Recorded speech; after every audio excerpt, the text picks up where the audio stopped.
Hello and welcome back to the channel. बढ़ते हैं आज के टॉपिक पे, पेट्रोल या डीजल कौन सी गाड़ी लेनी चाहिए। इसके लिए हम सबसे पहले मैंने एग्जांपल ले लिया टाटा नेक्सॉन एक्सी वेरिएंट का। तो इसमें कैटेगरीज आती है ओनरशिप, बाद में सर्विसिंग और उसके बाद में लास्ट आता है रनिंग। तो सबसे पहले हम बढ़ते हैं ओनरशिप के हिसाब से आपको पेट्रोल गाड़ी खरीदने पर 6,95,00,000 की पड़ती है, डीजल 8.45 लाख की पड़ती है। दोनों का डिफरेंस हो जाता है 1,50,000।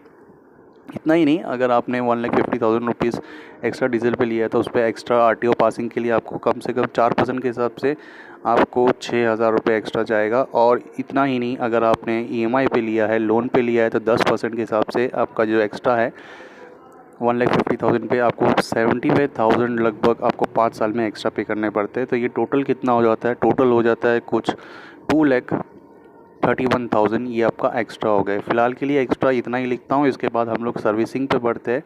5 साल में अगर आपने 5 बार भी सर्विसिंग करवाई है तो डीजल गाड़ी में आपका 1,500 रुपये तो एक्स्ट्रा जाता ही है। तो 1,500 मल्टीप्लाई बाय 5 कर देते हैं तो जबकि आपका सर्विसिंग का 5 साल का मिनिमम 7,500 रुपये एक्स्ट्रा हो गया। अब इसको मैं ऐड अप करता हूँ 2,31,000 से। ये आपका टोटल एक्स्ट्रा कॉस्ट हो जाता है 2,38,500, जो कि अगर आपने डीजल गाड़ी सेलेक्ट किया है ओवर पेट्रोल वेरिएंट। ओके, तब बढ़ते हैं रनिंग कॉस्ट। रनिंग कॉस्ट में क्या आता है? आपका रोज़ का खर्चा, रोज़ का, महीने का, फॉर पूरे 5 साल का हम निकालेंगे। मान लीजिए हम 50 किलोमीटर डेली चलाते हैं, चाहे पेट्रोल हो चाहे डीजल गाड़ी। अब देखते हैं उसका एवरेज पेट्रोल गाड़ी का हम लोग पकड़ लेते हैं 12 नॉर्मल वर्किंग कंडीशन में और डीजल का 18। अब 12 को multiply by 24 days in a month, यानी कि हफ्ते में 6 दिन चलाया है तो 4 हफ्ते 24, और मल्टीप्लाई बाय 50 किलोमीटर यानी कि 1200 किलोमीटर पेट्रोल एंड डीजल। अब क्योंकि 12 का एवरेज पकड़ा था, डिवाइड बाय 12 का कर दिया तो 100 लीटर पेट्रोल लग रहा है। 70 रुपये से मल्टीप्लाई करेंगे 7,000, और 1200 किलोमीटर को मैंने 18 से डिवाइड किया तो 67 लीटर्स लग रहा है, मल्टीप्लाई बाय 63 रुपीज़, तो वो बैठता है कुछ 4,221। दोनों का डिफरेंस निकाल लेते हैं। दोनों का डिफरेंस निकालने के बाद कितने रुपए बचते हैं? 2,779 रुपीज़ मैंने हर महीने बचाया, यानी कि 60 महीने, यानी कि 5 साल में मैंने कितने बचाए? डीजल गाड़ी लेने पर मैंने 5 साल में 1,66,740 रुपीज़ बचा लिए। लेकिन ये बचाए मैंने 5 साल में, लेकिन मैंने स्टार्टिंग में ही कितना एक्स्ट्रा पे कर दिया था? 2,38,000, यानी कि डीजल गाड़ी लेने के बाद भी मैं एक्चुअल कैलकुलेशन के हिसाब से मेरा लॉस हो रहा है 71,760 रुपीज़ का। 50 किलोमीटर चलाने पर भी भरपाई नहीं हो पाई 5 साल में, तो ये लॉस है। अब देखते हैं हम डीजल और पेट्रोल के प्रॉज एंड कॉन्स। सबसे पहले हम बढ़ते हैं डीजल की तरफ। प्रॉन्स क्या है फ़ायदा? डीजल का कॉस्ट कम है, पेट्रोल का कॉस्ट ज़्यादा है, उसका कौन हो गया।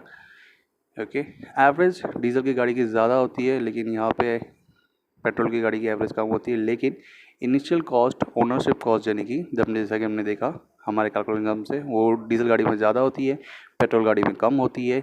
इसके बाद सबसे मेन हम अपने आने वाली जनरेशन को क्या दे रहे हैं? पोल्यूशन। तो पोल्यूशन के मामले में डीजल गाड़ी मोर है और पेट्रोल लेस। अब देखते हैं रिजल्ट, रिक्वायरमेंट। हमें रिजल्ट में मैं रिक्वायरमेंट और कैटेगरी, हम किस कैटेगरी को बिलोंग करते हैं, हमारा रिक्वायरमेंट क्या है। हम फैमिली में है तो हमें पेट्रोल गाड़ी लेना चाहिए। अगर हम कमर्शियल है, डीजल चाहिए। अगर हम बिज़नेस मीटअप के लिए जा रहे हैं, जैसे कि डेली हमें किसी से मिलने जाता है, 50 किलोमीटर से ज़्यादा है तो डीजल, अगर 50 किलोमीटर से कम है तो पेट्रोल ही लेना चाहिए। Thank you for staying till the end of the video. I hope आपको ये वीडियो इन्फॉर्मेटिव लगी होंगी and this concept must be clear in your mind that petrol on a longer run will be less heavier on your pockets. So petrol is the best option according to my result. But these all results which I have shown, final result is done by taking consideration my point of view and what points I have studied so far.